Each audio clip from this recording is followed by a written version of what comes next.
Esta imagen que tenemos aquí representa bastante fielmente, de una forma artística, cómo nos imaginamos que fueron esos primeros instantes que acompañaron la formación de los planetas, no solamente en nuestro propio sistema solar, sino también en otros sistemas planetarios que han sido descubiertos desde el año 1995 en otras estrellas. En el centro podemos observar una estrella joven en formación, rodeada de un disco de gas y de polvo, y en este disco de material, orbitando esta estrella que todavía no está completamente formada, podemos ver pequeños planetas formándose, cuerpos de mucho menor tamaño, algunos de ellos derivando hacia el interior de este sistema protoplanetario, y también planetas gigantes, análogos a los planetas gigantes que tenemos en nuestro propio sistema solar, ya casi completamente formados, rodeados de estructuras muy parecidas a las que podemos observar aquí. Cuando observamos un planeta como este con sus anillos, estos anillos están reproduciendo algunos de los fenómenos físicos que se generaron en este disco protoplanetario en el cual se forman los planetas, tanto en nuestro sistema solar como en otros sistemas planetarios. Este es nuestro hogar, este es la Tierra, un planeta de unos 6.500 kilómetros de radio, único entre todos los del sistema solar por una particularidad fundamental, y es la presencia de grandes cantidades de agua y la temperatura adecuada para que este agua esté en fase líquida, de manera que nuestro planeta es un mundo azul, un punto azul pálido cuando lo contemplamos desde distancias lejanas, caracterizado por la presencia de estas grandes cantidades de agua, que son el agua es el ingrediente fundamental para que la vida pueda prosperar. Y efectivamente, la Tierra es un mundo rebosante de vida. En cuanto salimos de la superficie terrestre y nos alejamos de esta leve capa atmosférica y viajamos hacia los mundos más cercanos dentro del sistema solar, tenemos mundos muy diferentes, como la Luna, representada aquí aproximadamente a la misma escala, a una escala de tamaños comparativa con la Tierra. Un mundo completamente carente de atmósfera, lleno de cráteres en su superficie, por supuesto carente de océanos de agua líquida y, por supuesto, un mundo totalmente inhóspito para la vida. La distancia que nos separa desde la Tierra hasta la Luna es una distancia que parece extremadamente grande, 380.000 kilómetros, y sin embargo es una distancia que es comparable a distancias que nosotros podemos viajar a lo largo de nuestras vidas sobre nuestro propio planeta. Si viajamos en múltiples ocasiones en avión, a lo largo de muchos años vamos a poder recorrer distancias semejantes a esta distancia de 380.000 kilómetros, y esta es realmente una distancia muy pequeña dentro del contexto del sistema solar. Si estudiamos un poquito la escala del sistema solar, antes de entrar a explicar cómo se formó el sistema solar, debemos entender un poquito la enorme variedad que tenemos de cuerpos dentro del sistema solar. Y si observamos las órbitas de los diferentes planetas alrededor del Sol, vemos que la mayor parte de los planetas están muy cerquita del Sol: Mercurio, Venus, la Tierra y Marte, y luego progresivamente más lejos, planetas mucho mayores como Júpiter, Saturno, Urano, Neptuno o incluso Plutón, que ha sido defenestrado de esa categoría de planeta en años recientes debido a la presencia de muchos otros cuerpos en órbitas parecidas a la de Plutón. Eso lo contaremos más tarde. Y una de las cuestiones fundamentales que muestra esta diapositiva es que los planetas, todos ellos, orbitan el Sol en el mismo sentido y además en el plano ecuatorial del propio Sol. El Sol es una estrella que gira sobre sí misma, tiene un ecuador como lo tiene la Tierra, y en el plano ecuatorial del Sol es el plano en el cual se encuentran todos estos planetas. Y esta es una pista fundamental sobre cómo se formaron todos estos cuerpos. Para entrar un poquito en el tema de las escalas que vamos a manejar aquí en el sistema solar, quisiera indicar que estas distancias son muy grandes. La distancia que nos separa del Sol a nuestro planeta son 150 millones de kilómetros, y ese podría ser un poco el estándar de distancias que podríamos utilizar para medir las distancias dentro del sistema solar. Como normalmente no estamos acostumbrados a medir distancias en esas unidades tan grandes, podemos hacer una comparativa con escalas más favorables. Si, por ejemplo, si nos imaginásemos un modelo del sistema solar en que la distancia entre la Tierra y el Sol fuera de 100 metros, una distancia que podríamos caminar cómodamente, el Sol sería un objeto que tendría el tamaño de un balón de playa, la Tierra sería minúscula, sería del tamaño de una lenteja o de un garbanzo, Júpiter sería del tamaño de una cereza un poco más grande y estaría a 500 metros del Sol, 5 veces esa distancia, 700 millones de kilómetros del Sol, y Plutón, este cuerpo tradicionalmente considerado el más lejano del sistema solar, aunque hay muchos cuerpos más lejanos, un grano de arena flotando a una distancia de 4 kilómetros. y el sistema solar es realmente, principalmente, espacio vacío entre todas estas órbitas a las cuales nos encontramos con los planetas. Otra cuestión fundamental es que dentro del sistema solar, el Sol es principalmente es el cuerpo principal del sistema solar. La mayor parte de la masa que tenemos en el sistema solar está englobada dentro del Sol. Si cogiéramos todos los planetas y los pusiéramos a escala de sus tamaños comparativos con el Sol, los pusiéramos muy cerca, veríamos que entre todos ellos suman una fracción minúscula del tamaño del Sol y una fracción minúscula de su masa. El 99% de la masa del sistema solar está comprendida dentro del Sol. Y esto nos indica que cuando se forma una estrella y se forman planetas a su alrededor, estos planetas son pequeños restos de la formación de la estrella. Y que los planetas, la formación de estos planetas y de nuestro sistema solar, está ligada de forma esencial a cómo se forman las estrellas. Una estrella como nuestro Sol es una estrella que tiene un tamaño muy grande, 1 millón de kilómetros de diámetro. Y incluso la distancia entre la Tierra y la Luna es pequeña cuando la comparamos con el tamaño de nuestra estrella. Esta es una imagen clásica del sistema solar en el que se representan los planetas del sistema solar, no una relación de distancias correcta con respecto al Sol, sino una relación de tamaños. Y si ustedes se fijan, es de hecho una versión de esta imagen la que forma la imagen principal que se encuentra en el programa de este ciclo de conferencias. Vemos los diferentes planetas del sistema solar. Aquí esta diapositiva está escrita en inglés, pero tenemos a Mercurio, Venus, la Tierra y Marte. Estos son 4 planetas que son en cierto modo semejantes entre sí. Son objetos pequeños, son planetas de tipo terrestre, están formados principalmente por roca. Podemos posarnos sobre sus superficies. La Tierra es un planeta con una superficie sólida y podríamos posarnos también en la superficie de Marte, como de hecho lo hacen las ondas espaciales que han viajado hasta Marte y que se han posado en su superficie. O podríamos ir a Venus y también tendríamos una superficie definida, o en Mercurio. Y sin embargo, más allá de la órbita de Marte, los planetas son completamente distintos. Para empezar, tenemos planetas que son gigantescos, muchísimo más grandes. Y además son planetas cuya composición química es muy distinta. Si un planeta como Júpiter estuviese compuesto por el mismo tipo de material que un planeta como la Tierra, su gravedad sería enorme. Y sin embargo no lo es. Júpiter es un planeta que tiene una masa de unas 315 veces la masa de la Tierra. La mayor parte de la masa de los cuerpos del sistema solar, si quitamos el Sol, que tiene el 99% de la masa, está realmente comprendida en el planeta Júpiter. Después tendríamos Saturno, que es un planeta muy similar, pero aproximadamente 1/3 de la masa de Júpiter, y después Urano y Neptuno, que son cuerpos más pequeños, intermedios entre estos planetas interiores o planetas terrestres y los planetas gigantes. Y luego tenemos toda una población de objetos mucho más pequeños, de manera que tenemos planetas terrestres en el sistema solar interior, planetas gigantes en el sistema solar exterior, y además tenemos una población de cuerpos pequeños que van a ser fundamentales para entender cómo se formaron estos cuerpos más grandes. Por ejemplo, entre la órbita de Marte y Júpiter tenemos el cinturón de asteroides.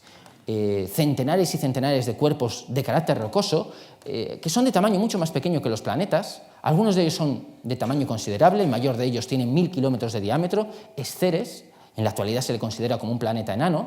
Y luego tenemos centenares de miles de asteroides pequeños, muchos de los cuales sus órbitas están definidas, pero los más pequeños de todos ellos, sus órbitas continúan siendo descubiertas en la actualidad.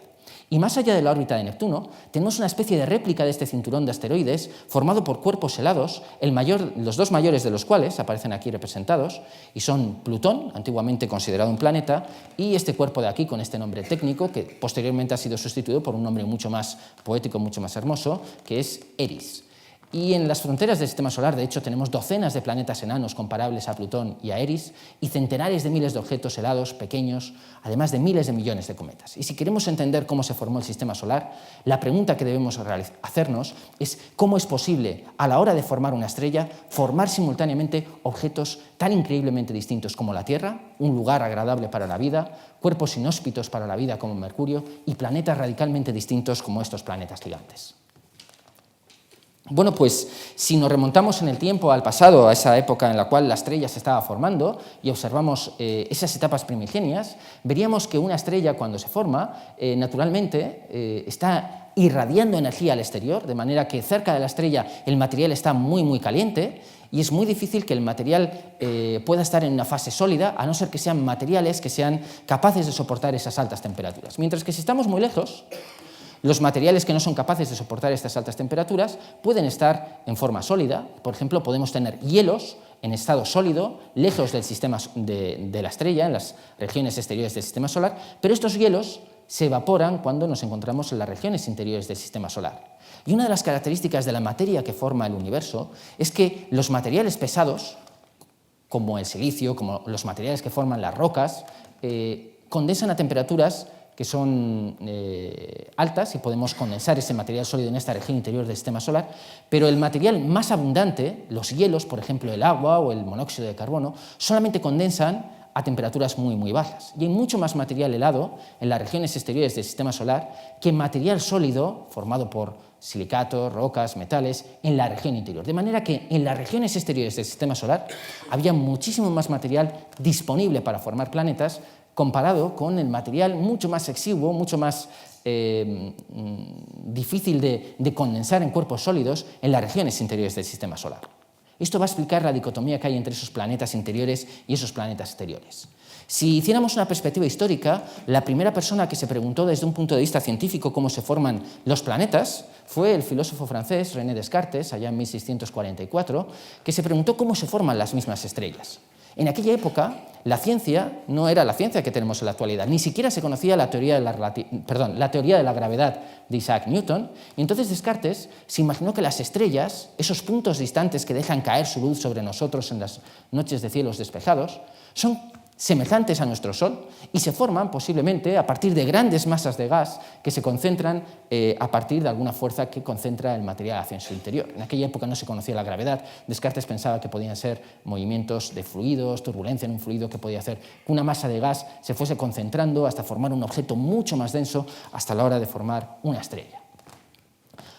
Algo así como un siglo más tarde, el filósofo alemán Immanuel Kant y posteriormente el matemático francés Pierre-Simon de Laplace empezaron a desarrollar este tipo de teorías ya con la física que se encontraba en aquella época y se dieron cuenta de que si uno tiene una inmensa masa de gas en el espacio exterior y la gravedad empieza a concentrar esta materia, el gas al concentrarse empieza a girar más y más deprisa.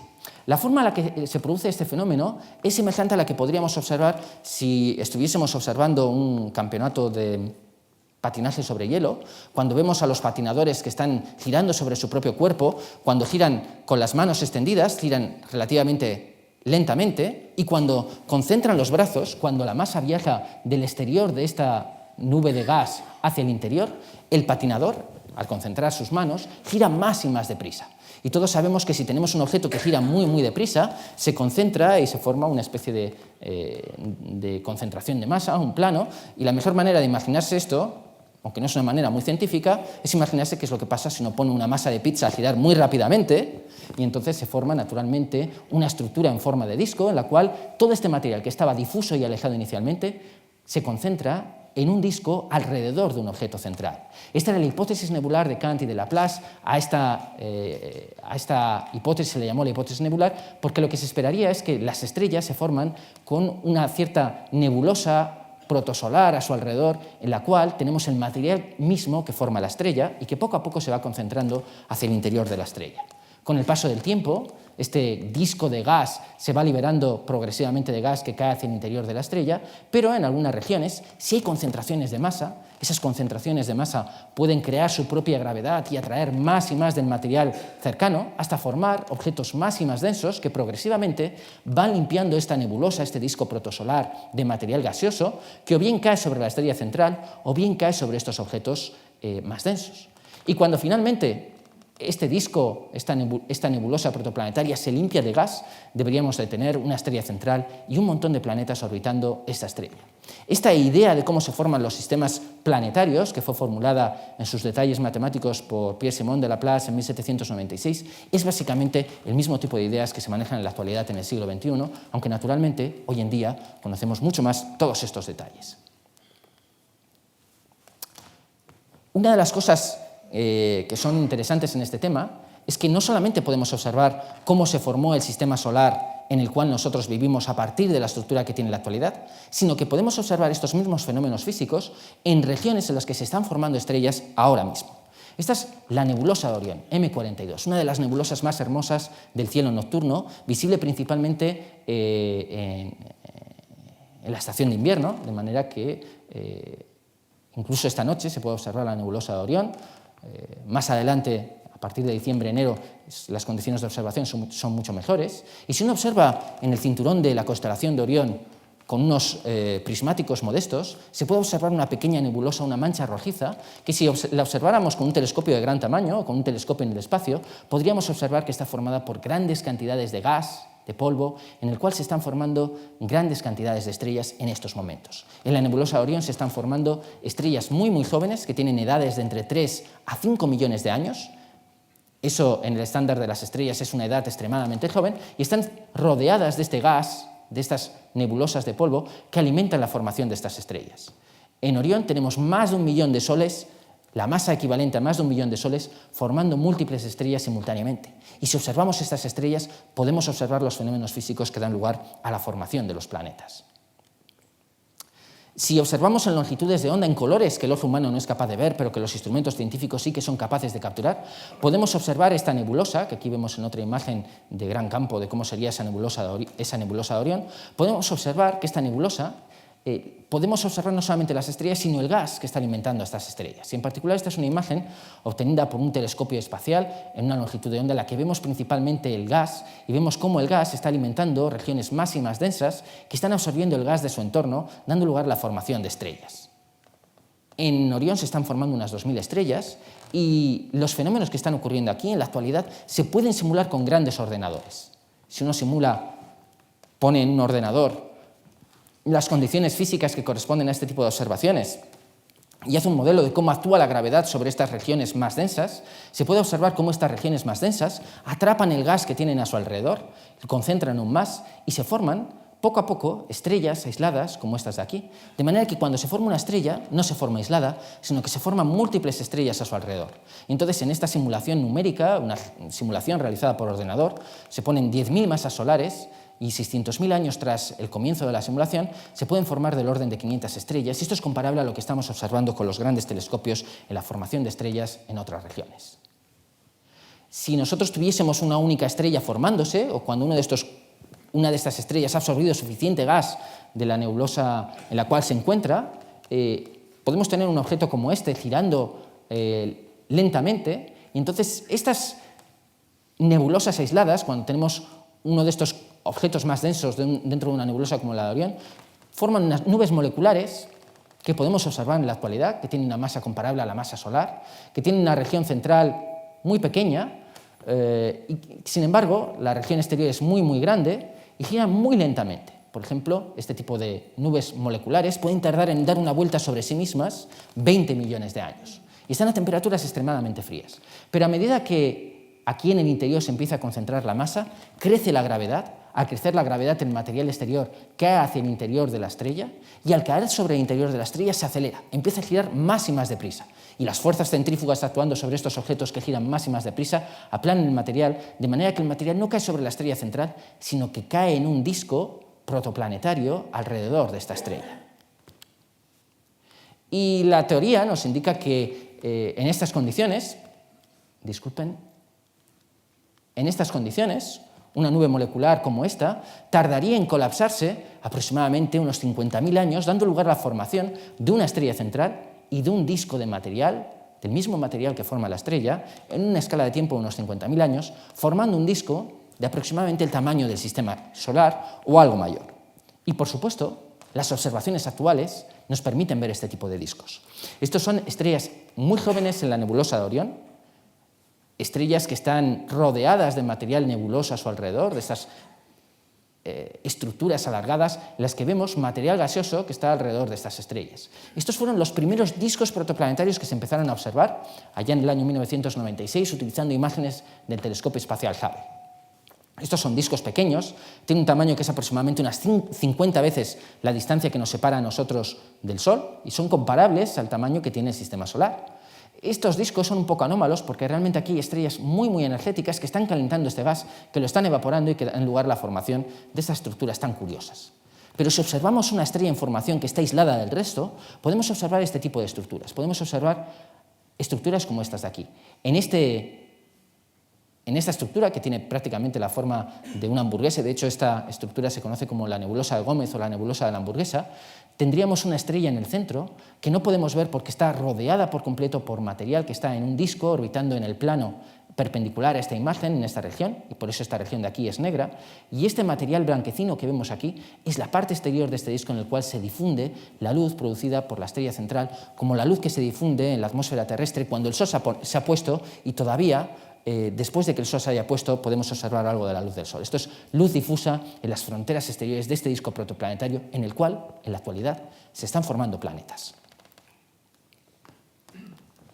Si volvemos a nuestro sistema solar y viajamos atrás en el tiempo, podemos explorar qué es lo que ocurrió durante esos primeros 5 millones de años, en los cuales la estrella central estaba siendo alimentada por el material que había caído sobre este disco, alimentada por esas fuerzas centrífugas que hacen que el material no caiga directamente sobre la estrella, sino sobre este disco. Entonces, si nos centramos en una de estas regiones, naturalmente cae material gaseoso y material en forma de polvo, si nos centramos en una de estas regiones y ampliamos la imagen, podemos observar los siguientes fenómenos. El material que se puede solidificar, el material que, por ejemplo, los granos de polvo que pueden estar sólidos y el material helado, principalmente hielo de agua que se puede solidificar, empieza a precipitar sobre el centro del disco, al igual que copos de nieve cayendo en una tormenta de invierno en la atmósfera terrestre. Este material sólido, principalmente formado por hielos, empieza a caer sobre la zona central del disco y al caer empieza a concentrarse en esta región central. Al concentrarse, empiezan a colisionar estas partículas, empiezan a agregarse y dan lugar a la formación de cuerpos progresivamente mayores, formados principalmente por hielos. A medida que estos cuerpos empiezan a crecer en tamaño, empiezan a absorber todo el material sólido que tienen a su alrededor. Y finalmente, se forman objetos de mucho mayor tamaño que empiezan a tener gravedad propia, gravedad capaz de atraer a los cuerpos cercanos, de manera que ahora ya estos objetos empezarían a crecer no solamente porque se encuentren por casualidad con objetos cercanos, sino porque su propia masa crea una gravedad que atrae a los cuerpos a distancias intermedias, haciendo que este objeto vaya aumentando de tamaño. Estos objetos los llamamos planetesimales. Son los ladrillos esenciales de la formación de los planetas, objetos de tamaños de en torno a los 10 kilómetros, 100 kilómetros de tamaños, formados esencialmente por los mismos procesos que en una nube en la Tierra dan lugar a la formación de la nieve en un día de invierno. Pero hay una pega, hay una diferencia fundamental, y es que cuando estos objetos tienen mucha masa, empiezan a atraer a otros objetos y se mueven a gran velocidad. Y estos objetos pueden atraer a objetos que caigan sobre ellos a gran velocidad, de manera que estas colisiones, si estos objetos caen a poca velocidad, se van a ver agregados, pero si caen a mucha velocidad, si son atraídos con gran fuerza por este objeto, por la acción de la gravedad, pueden caer con tanta energía que rompan al objeto principal, que rompan estos planetesimales. Este es un problema que no entendemos del todo. No sabemos exactamente cómo se formaron los planetas, porque el paso de planetesimales a objetos mayores pasa por una etapa intermedia en la cual las colisiones son totalmente destructivas. Bueno, y tenemos pruebas de todo esto.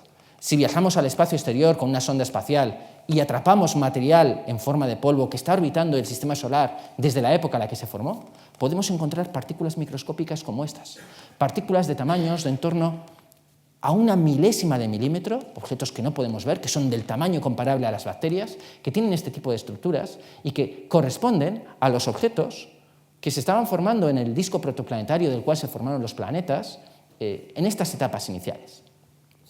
Y podemos observar también objetos de mayor tamaño.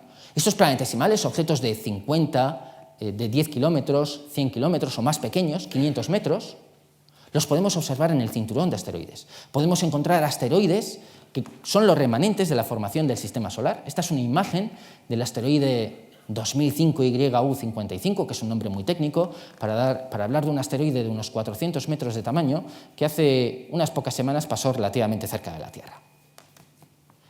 O sea que estos fenómenos son fenómenos que nosotros podemos observar y de hecho algunos de estos asteroides caen sobre la atmósfera terrestre, partes de ellos se desintegran en la atmósfera terrestre y partes sobreviven al impacto, de manera que sobre la superficie terrestre podemos encontrar piedras caídas del espacio, estos meteoritos, y en estos meteoritos podemos encontrar corpúsculos aislados, estos granos de material unidos por una especie de matriz, y estos materiales se pueden identificar, se pueden analizar en un laboratorio geológico y se pueden datar cuándo se formaron. Estos meteoritos, los más antiguos de ellos, se formaron hace unos 4.570 millones de años.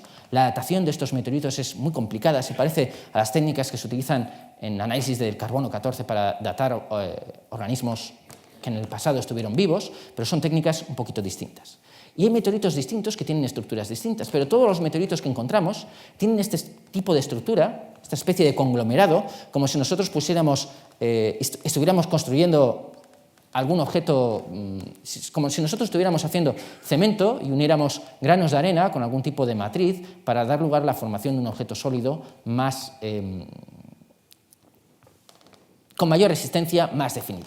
Y entonces podemos encontrar meteoritos de muy diferente tipo, con composiciones químicas distintas, y estos meteoritos son los fundamentales a la hora de estudiar la formación del sistema solar, porque en ellos aparecen todas las pistas de todos los procesos químicos que ocurrían en cada uno de estos gránulos, completamente diferentes, estos blancos de estos negros, y la matriz en la cual se encuentran. Si estudiamos lo ocurrido en aquella época, resulta que, tal como dije al principio, tal como avisé al principio, en las regiones interiores del sistema solar había poco material sólido, pero en las regiones exteriores había mucho más material sólido. Había mucho más material sólido porque las temperaturas son más frías, el hielo de agua se puede condensar, el agua y el monóxido de carbono, que también formaría hielo en estas condiciones, son de las moléculas más abundantes en el universo, y entonces los sólidos en las regiones exteriores del sistema solar crecen mucho más rápidamente que en las regiones interiores. Y si tenemos un objeto que crece por encima de un determinado tamaño, su gravedad es tan grande que es capaz no ya de atraer a los objetos sólidos, sino también al gas que tiene a su alrededor. De manera que podemos formar protoplanetas con masas relativamente grandes, capaces de limpiar el disco de material gaseoso. En esta región, en la cual la temperatura cambia y pasamos a estar por debajo del punto de congelación del agua, la cantidad de sólidos que tenemos crece bruscamente porque podemos condensar el agua, que es una de las moléculas más abundantes en el universo por detrás del hidrógeno y el helio. Y entonces aquí tenemos una gran cantidad de material sólido que va a dar lugar a la formación de auténticos protoplanetas en escalas de tiempo muy pequeñas, de manera que en unos 3 millones de años se pueden formar grandes planetas en estas regiones exteriores formados por hielos, con masas que pueden ser unas 5 veces la masa de la Tierra o 10 veces la masa de la Tierra. Y a partir de ahí, la gravedad es tan grande que se empieza a traer todo el material que hay alrededor, sea sólido o gaseoso, y se pueden formar así planetas auténticamente gigantescos. Este es Júpiter, el gran gigante del sistema solar, 315 veces la masa de la Tierra. En su interior pensamos, no lo sabemos, pero pensamos que hay un núcleo formado en esta etapa anterior, en estos comienzos del sistema solar, cuando el sistema solar solamente tenía unos 3 millones de años, con una masa de unas 5 veces la masa de la Tierra, capaz de atraer el gas hidrógeno que forma la mayor parte de la atmósfera de hidrógeno del planeta Júpiter. Júpiter es un planeta gigante gaseoso, del cual hablará sobre todo en la siguiente conferencia Agustín Sánchez La Vega, formado por el mismo material que forma el Sol. El hidrógeno y el helio que encontramos en Júpiter son el mismo hidrógeno y helio que forman nuestra estrella. Y en su interior encontraríamos grandes cantidades de hielos que fueron los responsables de hacer que este gas se condensara en la región en la cual encontramos en la actualidad Júpiter, y que Júpiter sea un planeta capaz de albergar estas masas tan grandes, de 315 veces la masa de la Tierra. No solamente eso. En estos planetas exteriores, si los observamos con detalle, estos grandes gigantes del sistema solar, podemos observar que el material al caer sobre este protoplaneta, este núcleo inicial a partir del cual se empieza a condensar el hidrógeno y el helio atrayéndose sobre este cuerpo, lo que podemos observar es que este hidrógeno y helio atrae también materiales sólidos, y alrededor de este planeta gigante que se está formando alrededor de una estrella se repiten los mismos procesos físicos, de manera que alrededor de un planeta gigante encontramos también una serie de objetos que se forman como los planetas del sistema solar. Y de hecho, si observamos Júpiter, que es un planeta gigantesco, podemos observar mundos enteros orbitándolo, mundos que se formaron a la vez que Júpiter, atraídos por la gravedad de Júpiter al atraer el hidrógeno y el helio que han dado lugar a la formación de un gigante de este tamaño. Estos son los 4 satélites galileanos, Io, Europa, Calisto y Ganímedes, cuerpos completamente distintos, formados también como respuesta de forma análoga a cómo se han formado los planetas en el sistema solar. Saturno, un planeta que tiene unas 99 veces la masa de la Tierra, tiene un sistema de anillos, y este sistema de anillos, que está formado por partículas extremadamente pequeñas, extremadamente finas, recuerda a ese disco protoplanetario de material en el cual podemos tener objetos que chocan entre sí, que se destruyen o que crecen a mayores tamaños. El interés principal de estudiar los anillos de Saturno, que son esta imagen, que forman esta imagen tan bonita, la joya de los planetas del sistema solar, El interés de estos anillos consiste en que son un modelo que reproduce exactamente lo que ocurrió en la formación del Sistema Solar hace unos 4.560 millones de años. Y Saturno también tiene mundos enteros orbitando a su alrededor. El mayor de ellos es Titán, una luna con 5.000 kilómetros de diámetro, de manera que es un poquito más pequeño que la mitad de la Tierra, con atmósfera, es el único de los satélites en el Sistema Solar que tiene una atmósfera densa, en la cual tenemos una atmósfera interesante, en la cual podemos tener incluso tormentas formadas por el metano al precipitarse, y tenemos incluso lagos en la superficie de un mundo como Titán. Los planetas interiores tardaron muchísimo más en formarse. Tardaron muchísimo más porque había mucho menos material sólido. Entonces, al haber menos material sólido, la gravedad actúa, pero actúa más lentamente. Pensamos que en estos primeros 5 millones de años se formaron multitud de planetesimales, centenares de miles de millones de cuerpos con tamaños de 5 kilómetros, 10, 100 o 1000 kilómetros, que poco a poco fueron chocando entre ellos, de manera que los objetos más grandes fueron ganando en gravedad, fueron ganando en masa, y cuando sobrepasaron cierto umbral empezaron a atraer a todos los objetos cercanos, y algunos de estos objetos cercanos, al acercarse tanto, algunos de ellos caen sobre el protoplaneta, otros de ellos son expulsados a regiones exteriores, y poco a poco, con el paso del tiempo, todo este disco de planetesimales se fue liberando de estos objetos más y más pequeños, dejando únicamente los planetas mayores, concentrando la masa en estos 4 planetas terrestres que nosotros conocemos: Mercurio, Venus, la Tierra y Marte. Como resultado de estas colisiones, hay una región del Sistema Solar en la cual tenemos multitud de cuerpos. Si nosotros viajáramos entre la órbita de Marte y la órbita de Júpiter, veríamos que en esta región, en nuestro Sistema Solar, hay centenares de miles de cuerpos. Se conocen más de 300.000 asteroides. Algunos de ellos son muy grandes. Ceres, el mayor de ellos, descubierto en el siglo XIX, tiene 950 kilómetros de diámetro. Es casi un mundo en sí mismo. Tiene 1/3 de la masa de todos los demás asteroides juntos. Pero entre todos los asteroides no tienen la masa de un planeta. El cinturón de asteroides representa un planeta que no pudo ser. La presencia de Júpiter, el gran gigante del Sistema Solar, con su enorme gravedad, altera las órbitas de estos cuerpos, impidiendo que puedan chocar entre ellos de forma efectiva, generando un nuevo planeta, un 5º planeta terrestre. De manera que el cinturón de asteroides son los restos de un planeta que nunca llegó a formarse. Las sondas espaciales han viajado a muchos de estos asteroides. Esta es una imagen obtenida desde el telescopio espacial Hubble en órbita de la Tierra, del mayor de ellos, pero muchas sondas espaciales han viajado a estos asteroides. Y podemos observar asteroides grandes, como este que se llama el asteroide Lutecia, con tamaños de en torno a 100 kilómetros, y asteroides muy, muy pequeñitos, como este de aquí, que tiene un tamaño de unos 500 metros, que han sido observados en detalle. Hay una muestra de este asteroide traída a la Tierra por una sonda japonesa, que está siendo analizada en estos momentos en los laboratorios de la Agencia Espacial Japonesa para identificar los compuestos que han formado estos asteroides, comparar con los meteoritos que han caído sobre la Tierra. Y en estos asteroides, una de las cuestiones que podemos observar es que, independientemente de su tamaño, todos ellos tienen un montón de cráteres. Cada uno de estos cráteres corresponde a un objeto que ha chocado con este asteroide, desgasando la superficie de este asteroide y creando un cráter de impacto. Algunos son grandes, corresponden a objetos que cayeron con gran velocidad y con gran masa, y otros son más pequeños. Y de hecho, cualquier objeto del Sistema Solar que nosotros observemos en detalle y que tenga una superficie sólida, tiene cráteres. Esta es la superficie de Mercurio. En esta superficie los cráteres de impacto están muy bien conservados porque Mercurio no tiene atmósfera, no tiene ningún mecanismo que altere la superficie, de manera que los cráteres se van acumulando, y vemos que en todo el Sistema Solar estas colisiones han sido fundamentales. Si observamos la Luna, incluso con un telescopio modesto, podemos observar que la Luna también está llena de cráteres, algunos grandes, otros más pequeños, y algunas regiones que representan como estas, con menos cráteres, con unas superficies cambiadas de color, que representan auténticas inundaciones de lava en la superficie de la Luna, producidas también por el impacto de cráteres que desgastaron estas regiones y que hicieron que el magma del interior fluyera hacia el exterior, generando estas regiones conocidas como los mares de la Luna.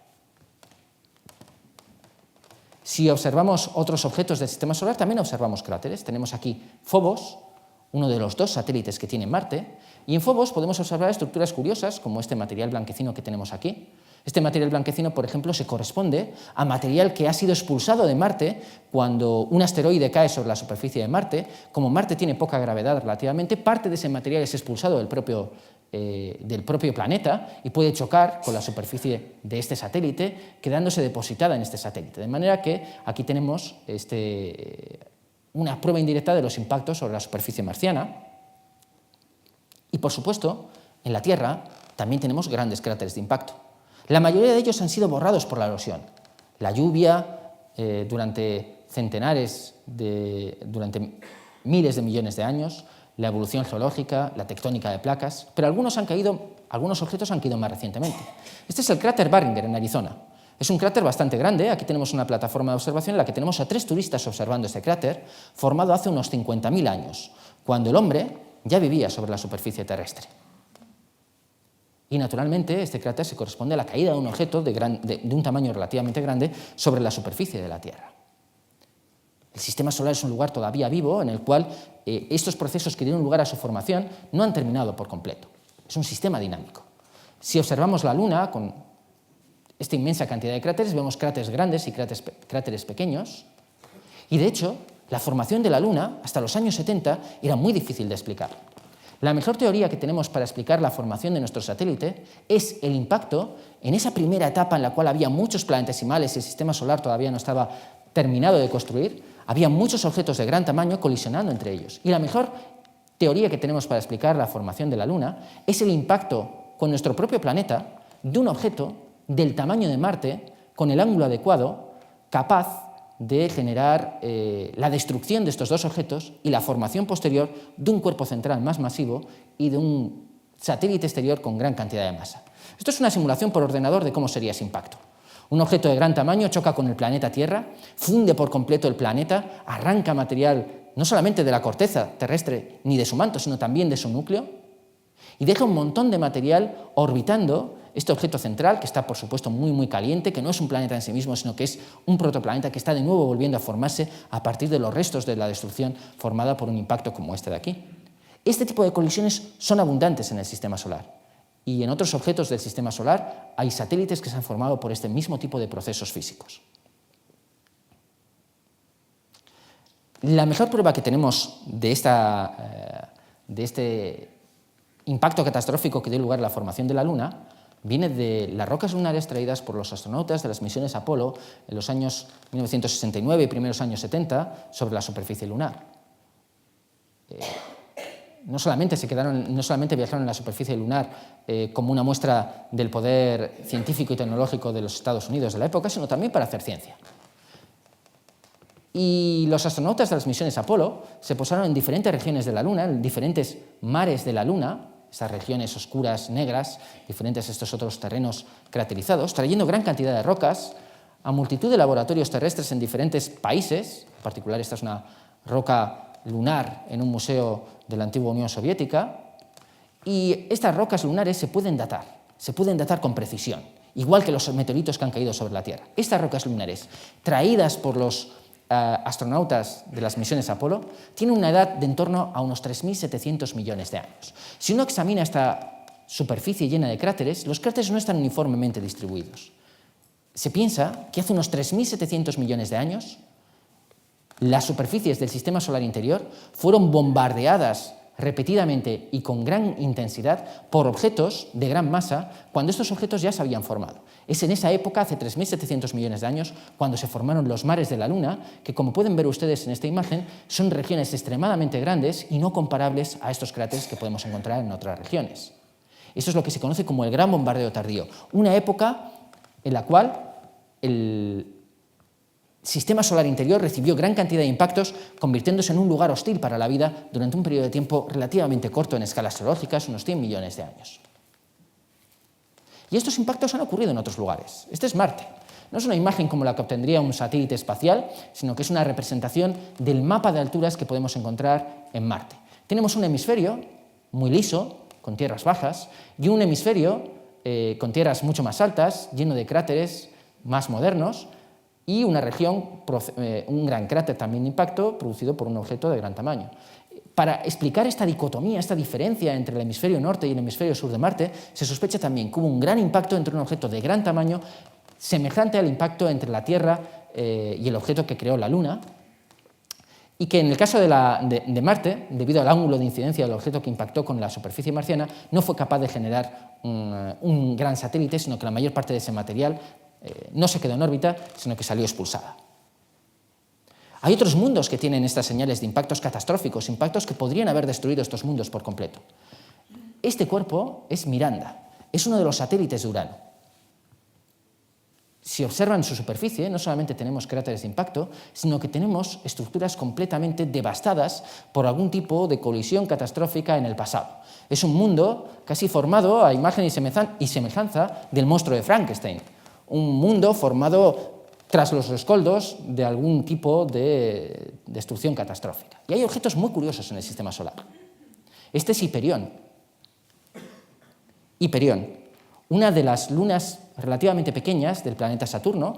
Observen qué forma tan curiosa. Se parece más bien a una esponja sobre la Tierra. Tenemos multitud de cráteres alineados en esta región de aquí. Y para explicar la formación de un objeto tan curioso como este, solamente podemos pensar que un objeto impactó sobre otro de los satélites de mayor tamaño de Saturno, Titán, dejando una gran nube de rescoldos sobre la cual este objeto se encontró posteriormente viajando a gran velocidad, dejando toda esta cadena de impactos repentinamente formados en la misma época y horadando esta superficie de esta forma tan curiosa. Cada cuerpo dentro del sistema solar tiene una historia completamente distinta, pero en todas ellas los impactos son importantes. Y si viajamos a las regiones exteriores del sistema solar, tal como había dicho, Plutón no es el último de los cuerpos que tenemos en el sistema solar, sino que hay una multitud de objetos en esta región descubiertos a partir de mediados de los años 90 por los grandes telescopios que fueron desarrollados en aquella época, de manera que a partir de aquella época se empezaron a descubrir gran cantidad de objetos que forman lo que se llama el cinturón de Kuiper, porque habían sido predichos por un científico holandés afincado en Estados Unidos, Gerard Kuiper. Y Plutón es solamente uno de los representantes de esta región de aquí. Y el problema es que esta región está tan alejada del Sol que realmente estos objetos no se pudieron formar aquí. Objetos como Plutón es imposible que se pudieran formar en estas regiones tan distantes del Sol, donde la cantidad de masa que había disponible para formar objetos sólidos era extremadamente pequeña. Así que, ¿cómo se formaron estos objetos? La historia del sistema solar es extremadamente compleja en algunos de sus detalles. En el observatorio de Niza, donde yo tuve el privilegio de trabajar durante 2 años, en aquella época desarrollaron un modelo para explicar la formación de esta región del cinturón de Kuiper. Los planetas no se formaron realmente donde los encontramos en la actualidad. Júpiter se formó un poquito más lejos. Y la interacción de Júpiter con el resto de los planetas hizo que su órbita fuera cambiando levemente, de manera que Júpiter se formó un poquito más lejos de donde se encuentra en la actualidad y fue viajando hacia el interior del sistema solar. Al viajar hacia el interior del sistema solar, su gravedad modificó también las órbitas de Saturno, Urano y Neptuno, y estos 3 planetas, para compensar el movimiento hacia el interior de Júpiter, se fueron alejando progresivamente con una determinada velocidad, a unas determinadas distancias, no demasiado lejos de donde realmente se habían formado. Pero el problema es que estas regiones, entre estos planetas, estaban llenas de estos planetesimales, estos cuerpos helados que no fueron capaces de dar lugar a la formación de planetas. Y cuando estos cuerpos helados de tamaño pequeño o intermedio se encontraron con estos planetas que viajaban hacia el exterior, la interacción gravitatoria entre Neptuno y estos cuerpos empujó a algunos de ellos hasta regiones exteriores, regiones como la que podemos observar aquí. Algunos de estos objetos, dependiendo de su órbita, fueron empujados hacia el interior del sistema solar. Y esos son los objetos que chocaron con la Luna, también con la Tierra, con Mercurio, dando lugar a toda esa cadena de impactos hará unos 3.700, 4.000 millones de años. Poco tiempo después de aquella época, cuando terminó este gran bombardeo tardío producido por el movimiento de estos planetas en el exterior del sistema solar, poco después de esa época, cuando la corteza de la Tierra pudo solidificarse, cuando ya no había estos impactos tan extremos, es cuando surge la vida en la Tierra. Y algunos de estos objetos helados pasaron muy cerca, no ya de Urano o de Neptuno, que son planetas de tamaño intermedio, con una masa que es unas 15 veces la masa terrestre, pero mucho más pequeño que la de Júpiter. Algunos de estos objetos pasaron cerca de Júpiter. Y Júpiter, con su enorme masa y su enorme campo de gravedad, es capaz de alterar las órbitas de esos objetos enviándolos hasta regiones muy, muy lejanas del sistema solar. Regiones alejadas centenares de veces, a distancias centenares de veces mayores que estos objetos que forman el cinturón de Kuiper y que den lugar a la formación de objetos como Plutón. Estos objetos expulsados por Júpiter a las fronteras auténticamente lejanas del sistema solar se encuentran en una nube de material muy lejos del Sol, unas 1000 veces la distancia que nos separa a nosotros del Sol, que forman lo que se conoce como la nube de Oort, y en la cual estos auténticos planetesimales, estos cuerpos helados, han dado lugar a la formación de los cometas. En el cinturón de Kuiper no solamente encontramos a Plutón, con un satélite de gran tamaño, Caronte, formado al igual que el satélite de la Tierra a la Luna, por un impacto planetario importante. También encontramos a Eris, un cuerpo descubierto en el año 2003, de tamaño equivalente al de Plutón. Más o menos, aunque aquí aparece representado en mayor tamaño, los dos objetos tienen prácticamente el mismo tamaño. Y otra serie de objetos semejantes en tamaño, que naturalmente podríamos considerar planetas, pero si lo hiciéramos, deberíamos extender la lista de planetas hasta un número demasiado grande, porque en los próximos años y en las próximas décadas esta lista comenzará a crecer y a crecer de forma exponencial y deberíamos de tener centenares de cuerpos de tamaños un poquito inferiores a este objeto conocido como Varuna. Por eso, en el año 2006, se cambió el paradigma y se decidió que Plutón no podía ser considerado un planeta, porque entonces deberíamos de considerar a todos estos objetos también como planetas, y la lista sería demasiado larga para que nosotros la aprendiéramos. Más lejos están los cometas. Los cometas no los podemos observar cuando se encuentran a estas distancias tan lejanas del sistema solar interior, pero cuando uno de estos objetos cambia su órbita porque pasa cerca de otro cometa o porque hay una interacción con una estrella lejana, estos cometas que caen sobre el interior del sistema solar empiezan a evaporar sus hielos. Son objetos que se formaron a temperaturas extremadamente frías, con hielos que son extremadamente volátiles, y cuando se acercan al Sol empiezan a evaporarse. El material evaporándose del cometa da lugar a la formación de una cola, de una región también más densa en cuanto a material gaseoso, y a la formación de esta cola, que es muy extensa y que es lo que nosotros podemos observar como la cola del cometa. Y estos cometas son muy importantes, porque estos cometas son los objetos del sistema solar exterior en los cuales se acumuló el hielo. En el sistema solar interior, donde se formó la Tierra, se acumularon las rocas, los metales. No había hielo. Y nosotros, los seres humanos, estamos formados de carbono, oxígeno, nitrógeno e hidrógeno. De alguna forma esos elementos químicos tuvieron que llegar a la Tierra. Y lo hicieron a través de la caída de cometas como este. Hace un par de meses se publicó un artículo en la revista Nature, en la cual el análisis del material que se evapora de un cometa, este cometa, el cometa Halley 2, que ha sido visitado de cerca por una misión espacial americana. Este es un cometa, es uno de esos planetesimales, esos objetos formados hace 4.560 millones de años, completamente helados, que se evapora al llegar a las regiones centrales del sistema solar. Y este material evaporándose se puede analizar desde la Tierra con los grandes telescopios, y en particular se puede analizar el tipo de agua que se está evaporando de este cometa. El agua es una molécula que todos conocemos, está formada por un átomo de oxígeno y 2 átomos de hidrógeno, pero a veces uno de estos átomos de hidrógeno es un poquito peculiar. En vez de ser hidrógeno normal, es un átomo de deuterio, que es un átomo de hidrógeno, pero un poco distinto. No voy a entrar en los detalles, pero este agua parcialmente modificada por estos átomos de deuterio es la misma que podemos encontrar en los océanos de la Tierra. Y entonces sabemos que los cometas cayeron sobre la Tierra y que fueron los principales donantes de esos elementos químicos fundamentales para el desarrollo de la vida en la Tierra. De no ser por estas colisiones en el sistema solar, nunca hubieran caído estos objetos ligeros sobre nuestro propio planeta y nunca habríamos tenido océanos ni carbono necesario para que la vida pudiera surgir sobre nuestro planeta. Y los impactos de estos cometas siguen ocurriendo en la actualidad. En el año 1994, un cometa de una familia especial de cometas pasó muy cerca de Júpiter, se había fragmentado anteriormente en 19 pedazos, y como Júpiter es un planeta que tiene tanta masa, sigue atrayendo los cuerpos del sistema solar. Y algunos de estos cuerpos impactan con la atmósfera de Júpiter. Este es el cometa acercándose a Júpiter, y cada una de estas manchas negras corresponde a la cicatriz dejada en la atmósfera de Júpiter por cada uno de estos objetos colapsando, cayendo sobre la atmósfera del planeta. El cometa tan solo tenía unos 2 kilómetros de diámetro. Cada uno de estos fragmentos era mucho más pequeño, algunos de 500 metros.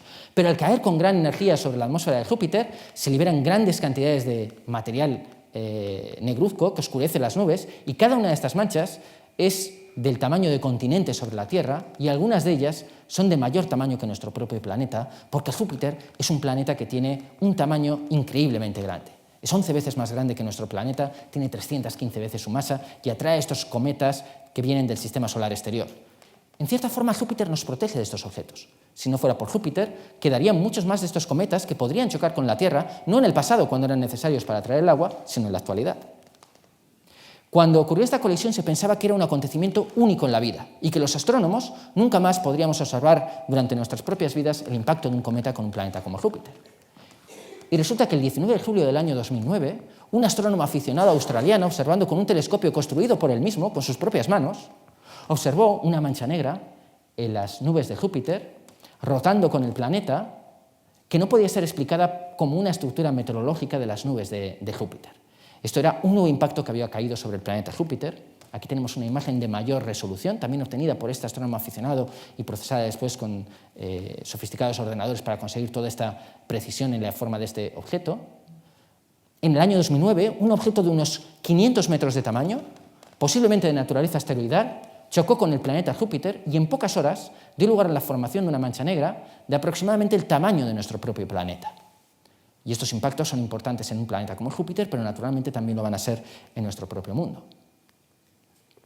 Aquí vemos una imagen obtenida unos pocos días después por el telescopio espacial Hubble. Aquí la mancha negra ya tiene el tamaño prácticamente de nuestra Tierra, está siendo dispersada por los vientos en la atmósfera de Júpiter y en unos pocos meses una estructura como esta fue borrada por completo de la atmósfera de Júpiter porque Júpiter es un planeta muy, muy grande y realmente no se ve afectado por estos impactos de estos objetos que realmente son muy pequeños pero que dejan estas nubes negras de gran tamaño ocultando parte de su superficie. En la Tierra, naturalmente, seguimos teniendo impactos. El viernes pasado es una fecha en la cual la Tierra pasa por los restos dejados años atrás por la cola de un cometa, uno de estos cometas que se evaporan y que va dejando una estela de material por detrás. Esa estela de material permanece también orbitando al Sol y entonces la Tierra puede pasar por los restos de la cola de un cometa. Y entonces periódicamente cada año, el 19, 20 de noviembre, el 18 de noviembre, la Tierra pasa por los restos de la cola de un cometa, el Swift-Tuttle, que pasa cada 33 años cerca del Sol, y entonces ese material cae sobre la atmósfera terrestre, se incinera sobre las capas altas de la atmósfera terrestre y da lugar a la formación de estrellas fugaces. Si vemos muchas estrellas fugaces, entonces hablamos de una tormenta de meteoritos, y en el año 1833 y en el año 1866 se produjeron dos grandes tormentas de meteoritos, los cuales la gente que las pudo observar, principalmente en Norteamérica, pensaba que era el final del mundo, porque se podía ver a simple vista, de noche, uno podía leer en su casa por el resplandor de estas estrellas fugaces continuamente entrando en las capas altas de la atmósfera, evaporándose sin dejar ningún resto, sin causar ningún tipo de peligro. Pero claro, pueden impactar objetos mayores. Unos pocos objetos de mayor tamaño pueden impactar el año con la Tierra. Y se calcula que un objeto de aproximadamente unos 10 metros de diámetro puede chocar con la Tierra cada década.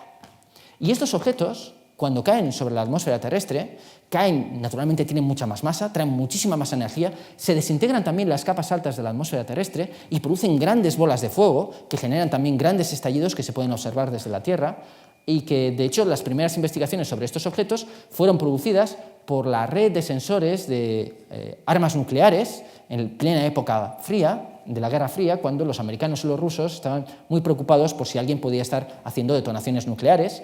Se veían este tipo de detonaciones en las altas capas de la atmósfera terrestre que eran producidas por la caída de impactos de objetos de unos 10 metros. Y aproximadamente uno de estos cae cada 10 años sobre la Tierra. Se desintegra por completo en las capas altas de la atmósfera terrestre y algún objeto, algún fragmento más pequeño puede caer sobre la superficie, pero no son objetos que sean preocupantes. En ocasiones, algún fragmento más denso puede caer sobre un objeto físico. Entonces, este es un coche abollado, destrozado en esta parte de aquí, por la caída de un auténtico meteorito. Esta es una foto de los años 80, y entonces, efectivamente, hay meteoritos que caen sobre la atmósfera terrestre. En toda la historia no hay ningún registro histórico fiable de una persona a la que le haya caído realmente un meteorito sobre la cabeza, pero este es un caso bastante cercano. Hay un caso también de una señora americana que en su casa recibió la caída de un meteorito que atravesó el tejado, rebotó sobre un mueble, sobre su radio, le golpeó en un brazo, partió su brazo, y la señora se pudo recuperar posteriormente, pero efectivamente estos objetos caen sobre la atmósfera terrestre de vez en cuando, muy pocas veces. Cuanto mayor el objeto, más raro es que vaya a caer sobre la atmósfera terrestre. En el año 1908 se produjo la caída de un objeto de mayor tamaño, un objeto de unos 30-50 metros de diámetro, que al explotar, al llegar a las capas altas de la atmósfera terrestre, liberó muchísima energía. Cuando estos objetos caen sobre la atmósfera terrestre, lo hacen a velocidades de 11 kilómetros por segundo, una velocidad espeluznante, y generan grandes cantidades de energía. En este caso no se produjo ningún cráter, Era 1908, era Tunguska, Siberia. Rusia en aquella época estaba en un periodo muy convulso, después tuvieron la revolución bolchevique, además de la Primera Guerra Mundial, de manera que la primera expedición que viajó hasta explorar esta región lo hizo varias décadas posteriormente, y hubo una especie de mitología alrededor del evento de Tunguska, pero corresponde a la caída de un objeto como este de unos 30 o 50 metros. Se estima que un objeto como este cae sobre la Tierra cada 400 años. Y dependiendo de dónde caiga, naturalmente puede tener un impacto para las personas que pueden estar ahí. Afortunadamente, la mayor parte de la Tierra está deshabitada. Y, por supuesto, hace 50.000 años cayó un objeto de gran tamaño, capaz de generar un cráter de aproximadamente 1,5 kilómetros de diámetro. Un objeto como este causaría una catástrofe importante en el país en el cual pudiera caer, y un objeto como este puede caer aproximadamente cada 100.000 años. De manera que estos objetos son importantes para la evolución geológica de nuestro planeta y no son importantes para el día a día de cada uno de nosotros, que no nos tenemos que preocupar de este tipo de acontecimientos, porque la caída de un meteorito sobre uno de nuestros coches es algo extremadamente improbable. En este caso solamente ha ocurrido una vez en toda la historia. Y todo el mundo sabe que la teoría preferida para explicar la extinción de los dinosaurios es la caída de un gran meteorito, mucho mayor que este, hace unos 65 millones de años, que puso final a la era del Cretácico, acabó con los dinosaurios y dio una oportunidad a la vida en la Tierra para probar nuevos diseños de nuevas formas biológicas, generando la enorme complejidad que los mamíferos han sido capaces de generar, ocupando el nicho ecológico que antes tenían los dinosaurios. Así que los impactos son importantes incluso en la actualidad. Esos impactos que formaron nuestro planeta también lo modelan en la actualidad y han sido muy importantes en la evolución de la vida en nuestro propio planeta. Sin embargo, estos objetos de gran tamaño son monitorizados desde la Tierra. Conocemos más de 300.000 asteroides porque es importante caracterizar estos asteroides para ser capaces de saber si alguno de estos objetos pudiera caer sobre la Tierra, y de todos estos no hay ninguno cuya órbita, de forma conocida, vaya a impactar con nuestro planeta. Lo más probable es que, si tenemos suerte, en una noche despejada, podamos observar quizás una estrella fugaz extremadamente brillante que pudiéramos observar y a la cual podríamos pedir quizás algún deseo especialmente importante. Estrellas fugaces como esta se pueden observar, y la mayor parte de las personas no tienen la suerte de poder observar un objeto como este, pero muchas de estas ocurren cada año, y en épocas especiales, las lluvias de meteoritos, es fácil observar algunas de estas. Yo me acuerdo de una en la lluvia de las Leónidas del año 2001, ocurrida con tal intensidad de luz que yo no la llegué a ver inicialmente, pero la luz que generó era tan intensa que el resplandor hizo que todos los que estábamos ahí nos diésemos la vuelta y pudiésemos observar la estela en el cielo de un objeto, uno de esos restos de la formación del Sistema Solar, formado hace 4.560 millones de años, incinerándose en las capas altas de la atmósfera terrestre y trayéndonos algo de esa información de cómo se formó nuestro planeta y nuestro entorno planetario. Gracias.